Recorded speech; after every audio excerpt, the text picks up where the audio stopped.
Et nous verrons comment activer une carte eSIM sur notre iPhone et aussi comment la configurer après l'avoir déjà installée avec succès.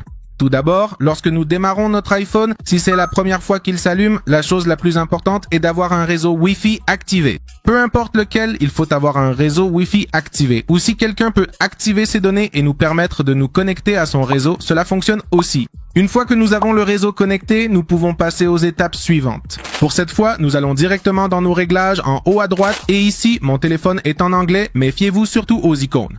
Ici, nous allons entrer dans la section qui s'appelle cellulaire, ici avec un i, qui a cette icône ressemblant à un réseau, et il suffit d'appuyer dessus. J'ai déjà configuré mon eSIM ici, mais je vais vous montrer comment vous pouvez configurer le vôtre.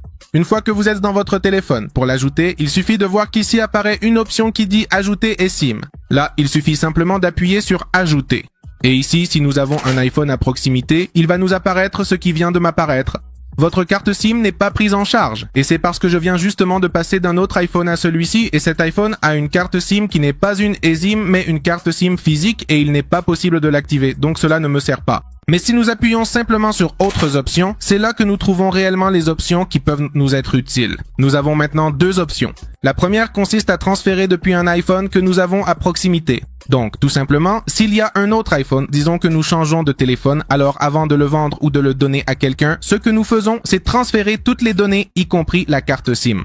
Ainsi, sans avoir besoin de la scanner à nouveau ou quelque chose de similaire, il suffit simplement de la transférer vers le nouvel iPhone et de sélectionner transférer depuis un iPhone que nous avons à proximité. Donc, il suffit simplement de l'avoir à proximité, de le connecter ou de le placer au-dessus ou en dessous, et là, le processus se lancera automatiquement. Si cette option n'est pas disponible parce que nous n'avons pas un autre iPhone, parce que nous l'avons déjà offert, vendu ou tout simplement parce que nous ne l'avons pas, alors nous avons la deuxième option qui consiste à utiliser un code QR.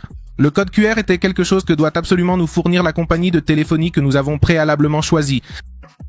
Donc on appuie sur utiliser le code QR et là automatiquement une caméra va s'activer. Bon, dans mon cas elle est couverte mais je vais vous montrer, voilà, c'est simplement la caméra comme vous pouvez le voir ici.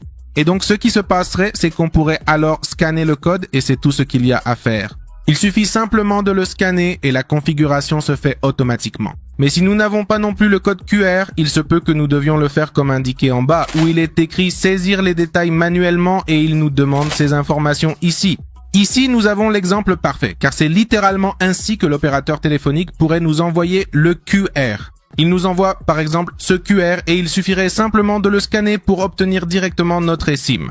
Mais si cela ne fonctionne pas pour nous ou si nous ne l'avons pas, nous aurions ces informations qui apparaissent juste en dessous, à savoir celles de SM-DP plus adresse. Ici, nous aurions la configuration ou le lien, dans ce cas le lien puis le code d'activation. N'essayez pas ceci ici car il s'agit simplement d'une information qui a été mise en ligne sur cette page, c'est uniquement à titre de référence. Donc, une fois que nous aurons ces informations, ici nous aurions l'option, comme vous vous en souvenez, nous aurions cette donnée de SM-DP plus adresse, puis le code d'activation, et ce code de confirmation n'est en réalité pas nécessaire, il est complètement optionnel. Maintenant, si vous avez déjà fait cela et que vous continuez à avoir une erreur, que cela continue de poser problème et que vous ne pouvez toujours pas vous connecter, alors dans ce cas, il vous faudra contacter directement l'opérateur téléphonique ou appeler pour demander ce qui se passe, car à ce stade, ce n'est plus vraiment un problème lié à l'iPhone, mais plutôt à l'opérateur téléphonique avec lequel vous avez un contrat. Alors, une fois que la configuration est terminée ou que les SIM apparaît déjà, disons, liés, vous verrez alors ceci s'afficher ici. Bon, ceci peut être ici, Cellular Data for Personal, et cela peut être pas parce que cela m'apparaît à moi car j'utilise déjà les SIM depuis un certain temps, donc j'ai déjà quelques dépenses ou consommations de mes données mobiles, mais si vous venez tout juste de commencer, il ne vous apparaîtra que ceci en haut. Maintenant, nous allons y aller point par point. Cette option Cellular Data est essentiellement celle qui nous permet d'activer nos données mobiles. Et pourquoi est-ce qu'il apparaît comme si on pouvait le désactiver ou activer d'autres lignes? Parce que justement, l'un des grands avantages de l'eSIM, c'est que l'on peut avoir plusieurs eSIM en même temps et en utiliser une uniquement pour les appels téléphoniques, une autre uniquement pour les données mobiles, et ainsi de suite, afin de pouvoir définir différentes lignes distinctes, que ce soit pour ton entreprise professionnelle, pour un usage personnel quotidien, pour la famille, etc., etc., etc. Maintenant, avant de continuer, rappelle-toi que la fonctionnalité eSIM n'est disponible que sur les iPhone XS, XS Max, XR ou une version ultérieure qui active ou permet l'option d'avoir une eSIM. Parce que tu peux avoir, par exemple, un iPhone 14, mais avec une carte SIM physique, et si tu as une SIM physique, alors tu dois obligatoirement y insérer une carte SIM physique. Si tu as une eSIM, alors cela ne te servirait pas. Maintenant, une fois que nous avons déjà choisi ici quelles fonctions nous avons, par exemple, moi j'en ai deux activées, une est personnelle et l'autre est principale, dans ce cas celle que j'utilise pour tout est la personnelle, alors nous aurions déjà la possibilité d'avoir cela ici. Ensuite, le Personal Hotspot sert essentiellement à activer notre point d'accès afin que d'autres personnes puissent se connecter à notre Wi-Fi ou à nos données mobiles, ce que nous n'allons pas faire dans ce cas. Ensuite, dans Default Voice Line ou ligne par défaut de voix, nous allons aussi devoir sélectionner évidemment quelle ligne nous voulons utiliser. Donc dans mon cas, c'est aussi la personnelle. Ici, ce serait essentiellement pour que l'on nous appelle pour recevoir les appels. Ce serait celle que nous utiliserions par défaut. Cela ne veut pas dire que nous ne recevrons pas d'appel sur l'autre ligne. Ce que cela signifie, c'est que, par exemple, lorsque je passe un appel, l'appel sera automatiquement émis depuis la ligne que j'aurai sélectionnée ici. Et si, par exemple, je me connecte aux données mobiles, cela ne veut pas dire que si les deux cartes SIM ont des données mobiles ou si les deux eSIM ont des données mobiles, je ne pourrai pas utiliser l'une ou l'autre? Non. Cela signifie que je peux ici changer et choisir celle que je veux utiliser selon le moment où je me trouve. Peut-être que je suis dans une ville où une compagnie offre de meilleures données qu'une autre et je peux les échanger pour pouvoir les tester entre elles. Ensuite, ici dans les eSIM, toutes les eSIM disponibles pour utilisation apparaîtront. Donc, dans mon cas, nous avons ici la ligne principale qui est désactivée parce que je n'ai aucune SIM assignée à cet emplacement. Ensuite, nous avons l'option personnelle. C'est moi qui l'ai sélectionnée ainsi directement. C'est-à-dire, j'ai choisi que celle-ci soit personnelle, parce que si on le souhaite, on peut aussi choisir différents noms. Par exemple, un nom personnalisé, si c'est ce qu'on veut lui donner. Comme par exemple, c'est la carte eSIM de papa, par exemple. Et je la laisse comme ça. Sinon, vous pouvez choisir n'importe laquelle des options ci-dessus. Par exemple, c'est la carte eSIM ou l'eSIM professionnelle, l'eSIM pour les données mobiles, l'eSIM de mon numéro personnel, l'eSIM principal ou prioritaire, l'eSIM secondaire ou l'eSIM que j'utilise pour les voyages. Comme vous le voyez ici, c'est voyage. Donc, je peux attribuer différents noms. En réalité, le nom ne change rien à l'utilisation de l'eSIM. C'est simplement pour que je puisse mieux m'organiser.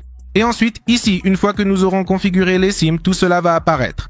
Si nous voulons activer les SIM, nous devons avoir cette option activée. C'est la deuxième de toutes, celle-ci ici, pour pouvoir utiliser les SIM, que ce soit pour les appels, les données, etc., etc. Ensuite, sélection du réseau, il est recommandé de la laisser en automatique. Au cas où des options apparaîtraient, laissez-la également en automatique, car l'idée est qu'elle se connecte au meilleur réseau ou à la meilleure compagnie disponible. Ensuite, ici apparaît l'option Mon numéro, mais dans mon cas, elle n'est pas disponible. Ici, ce qui apparaîtrait, c'est essentiellement ton numéro de téléphone. Dans mon cas, mon opérateur qui est Tigo ne propose pas cette option. Et ensuite, nous aurions les options générales, qui ne concernent plus vraiment les SIM, mais plutôt des paramètres du téléphone, comme la possibilité de passer des appels via le Wi-Fi. Ce n'est pas que nous allons appeler via Internet, mais plutôt que le Wi-Fi va servir de support, d'aide lors des appels pour que la connexion soit plus stable. Donc si on le souhaite, on peut activer cette option. Ensuite, rappelez-vous que pour que l'appel soit vraiment optimal, le signal Wi-Fi doit être de bonne qualité. Ensuite, ici nous avons la possibilité de passer des appels sur d'autres appareils. Cela signifie donc que si nous avons notre compte iCloud sur d'autres iPhones, nous pouvons même passer des appels depuis ce même numéro de téléphone. En réalité, c'est très pratique si l'on possède plusieurs appareils. Ensuite, voix et données, cela consiste essentiellement à choisir le réseau sur lequel nous voulons naviguer. Dans mon cas, je choisis la 5G. Elle n'est pas disponible dans toute ma ville, mais au moins, je l'ai activée. Et si cela vous dérange trop lors de la connexion à la 5G, forcez simplement votre téléphone à se connecter à la 4G, qui dans ce cas n'apparaît pas comme 4G, mais comme LTE. C'est très utile si vous rencontrez des problèmes, comme je le disais, avec un réseau 5G ou similaire. Ensuite, nous avons le mode données, qui permet soit d'utiliser la quantité maximale de données disponibles, soit de limiter la consommation pour ne pas épuiser trop vite tous les gigas dont nous disposons. Et ensuite, il s'agit simplement de configuration plus générale. Mais bon, les amis, c'est ici que se termine cette vidéo. Voici donc tous les réglages de l'eSIM, comment la lier, comment elle fonctionne et plusieurs autres choses. Cela dit, j'espère que cette vidéo vous a été utile et si vous avez des questions, n'hésitez pas à les laisser dans les commentaires. À bientôt, au revoir.